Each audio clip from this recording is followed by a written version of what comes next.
want to say to your Democratic senator colleagues who voted, who defected, and what do you want to say to humility.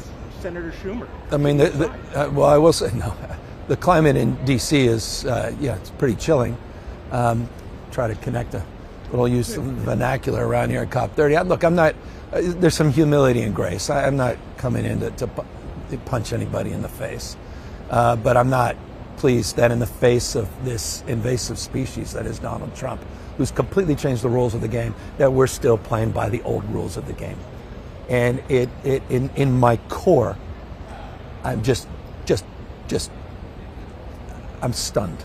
How hard was it for you to make that shift to mirror or mimic Trump in his Easy to do, because we wanted to put as you suggest, a mirror up to the absurdity of the President of the United States dressing up as the Pope, of the absurdity of all cap tweets.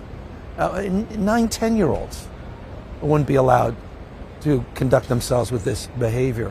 And the fact that it offended so many of those that sit there and the propaganda networks and others, it offended them, was precisely the reason we needed to do it, to call it out. It was becoming normalized. It's become so absurdly socialized. So yeah, I put up a Patriot site.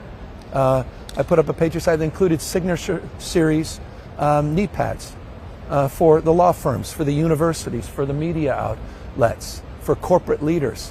Where the hell are they right now? Selling out to Donald Trump. It's selling out our republic, our democracy, that next year will, we hope, enjoy the 250th anniversary of this historic project of our founding fathers. So I'm really more alarmed than it appears the 8 members of my party are in the United States Senate. I'm much more alarmed about the future of our country and the world we're trying to build than they are. And that's why I'm here. Not just identifying a problem, but iterating and trying to solve it. That's what my Prop 50 represented. That's what our social media is representing. That's what our 45 lawsuits against the Trump administration are representing. That's what our extension of the cap and trade, and honestly, one of the reasons we got it done this year, represents a positive alternative vision and an exercise of leadership in the absence of leadership, and trying to assert ourselves as a stable and reliable partner on the world stage on one of the most important challenges of our time. Simultaneous crisis, democracy back home, and climate crisis globally. In terms of your social media and his, I believe in the last day or two you've talked about dementia.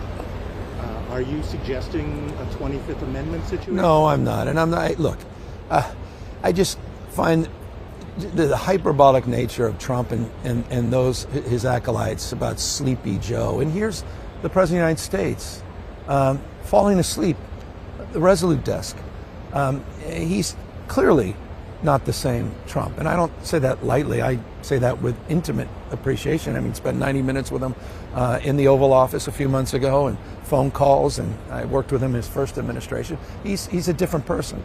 And I think he's excused. I think we grade him on the curve in ways we didn't the prior president. So I am challenging, again, that notion, sort of a lazy punditry, an unwillingness to, I think, call balls and strikes, because we tend to excuse, it connects to the social media, we tend to excuse his behavior in remarkable ways where we would never excuse other behavior along those same lines.